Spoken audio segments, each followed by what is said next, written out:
Hello students, आज हम Gauss theorem का एक एप्लीकेशन पढ़ने जा रहे हैं that is field due to an infinitely long charged wire. तो सपोज़ करो यहाँ पे एक हमारे पास एक वायर है, ठीक है। इस तरीके से एक वायर है और ये बहुत ही लंबी है, मतलब ये इसका साइज़ नहीं है, ये इसका एक्सटेंड होता जा रहा है साइज़, इसका साइज़ इनफाइनाइट है, ठीक है। और इस पर बहुत से पॉजिटिव चार्जेस भरे हुए हैं, ठीक है। और हमने क्या पढ़ा था, जब हम क्योंकि कंडक्टर में तो रैंडमली चार्जेस होते हैं, तो हम एक कंटिन्यूस चार्ज डिस्ट्रीब्यूशन मान लेते हैं। तो अब यहाँ पे इसकी लीनियर चार्ज डेंसिटी को हम क्या कंसीडर कर लेंगे, लैम्डा कंसीडर कर लेंगे, ठीक है। सो एक हमारे पास इनफाइनाइटली लॉन्ग स्ट्रेट वायर है जिसकी यूनिफॉर्म लीनियर चार्ज डेंसिटी क्या है, लैम्डा कूलम मीटर इनवर्स, ठीक है। लैम्डा कूलम मीटर इनवर्स, ये हमारे पास लॉन्ग स्ट्रेट वायर है, उसकी linear charge uniform linear charge density lambda coulomb metre inverse है, ठीक है। अब जो आपके जो इस पॉजिटिव चार्ज से जो इलेक्ट्रिक फील्ड है वो अवे जाएगी, ठीक है। तो कुछ इस तरीके से, ठीक है, इस तरीके से अवे जाएगी, ठीक। पॉजिटिव चार्ज से अवे और नेगेटिव चार्ज के टूवर्ड्स, राइट। अब हम क्या करते हैं, अब हम सपोज करते हैं कि इस इनफाइनाइटली लॉन्ग स्ट्रेट वायर के या चार्ज वायर के अराउंड एक हमने गॉसियन सरफेस बना दिया। अब गॉसियन सरफेस किसी भी शेप का हो सकता है, तो यहाँ पे हमने सपोज कर लिया कि हमारे पास एक सिलेंडर है, ठीक है। ये सिलेंडर है और ये सिलेंडर का ये दो बेस हैं, ये सिलेंडर है, सिलेंडर का बेस है, ठीक। अब ये भी ई है, ये भी ई है और ये भी हमारे पास ई है, ठीक है। अब इसके हम एरिया वेक्टर्स देख लेते हैं। यहाँ पर इस वाले सरफेस के लिए जो इसका टॉप है उसके लिए एरिया वेक्टर ये है, ठीक है। या आप इसको मान लीजिए डी एस, ठीक है, ये एरिया वेक्टर है।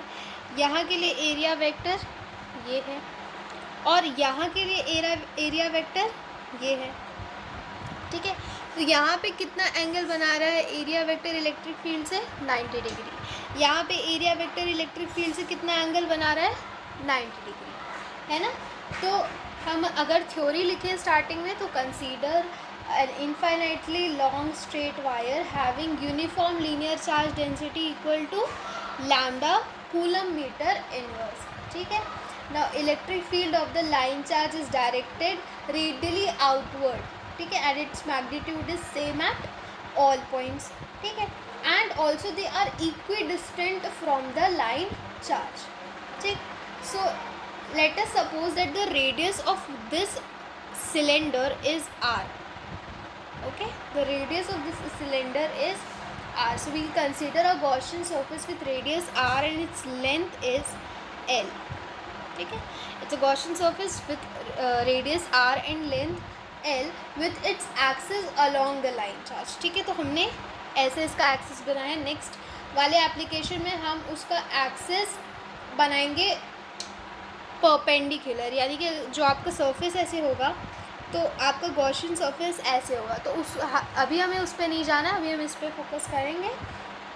तो हमने इसको 3 सरफेसेस में डिवाइड कर देना है। तो यह हमारा हो गया S1, ये सरफेस 1 हो गया, ये S2 हो गया और ये सरफेस हमारा 3 हो गया। इस तरीके से यहाँ पे नाम दे देते हैं, ये डेल्टा DS1, ये DS3 और ये हो गया हमारा DS2, ठीक। तो अब यहाँ पे DS1 is parallel to DS1 is parallel to E सबके लिए सेम है। DS3 is perpendicular to E and DS2 is also perpendicular to E, ठीक है।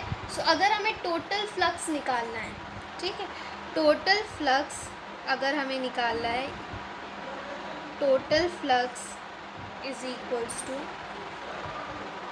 pi e is equals to integration of E dot D S. ठीक है, अब हमें इस पूरे गॉसियन सरफेस की हेल्प से इसकी वैल्यूज़ निकालनी है। तो E D S 1 plus E D S 2 plus E D S 3। ठीक है, अब E और S1 के बीच का एंगल cos 0 डिग्री, तो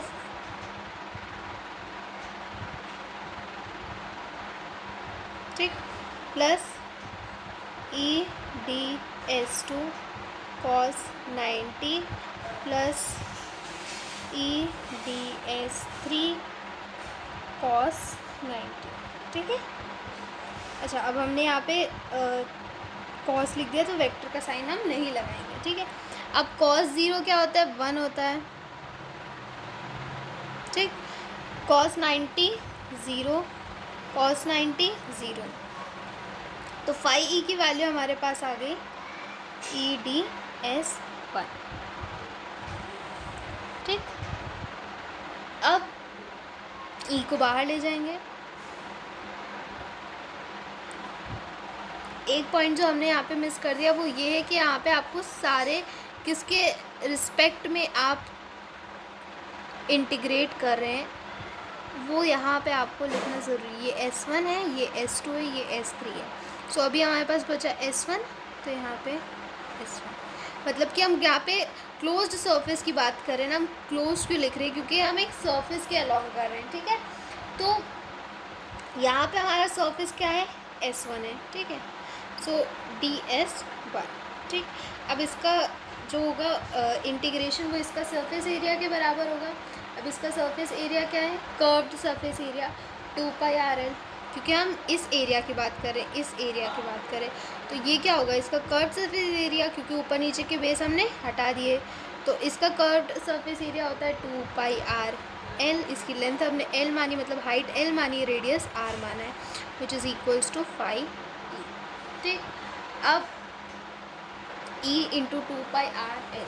अब इससे हम E की वैल्यू निकालेंगे, हमें तो फील्ड कैलकुलेट करनी, field due to infinitely long charge wire, तो E is equals to 5E upon 2πRL। ठीक, अब 2πRL upon 5E upon 2πRL। अब यहाँ पे हमें गॉस थ्योरम का यूज़ करने का टाइम आ गया है। 5E का क्या मतलब होता है, Q by epsilon not, right. तो यहाँ पे हम लिख देंगे Q by epsilon naught 2πRL। अब यहाँ पे Q के लिए वैल्यू क्या है हमारी, लैम्डा है, upon epsilon naught 2πRL is equals to lambda L upon 2πRL epsilon naught. तो सॉरी, ये पाई एज इट इज़ रहेगा, L से L कैंसिल हो गया, तो हमारे पास बचा E is equals to lambda upon 2πR epsilon naught. ठीक है, तो ये किसी इनफाइनाइटली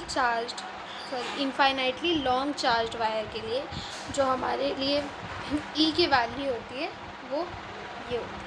ठीक है, ये वेक्टर साइन हम नहीं लिखेंगे। So E is equals to lambda upon 2πR epsilon.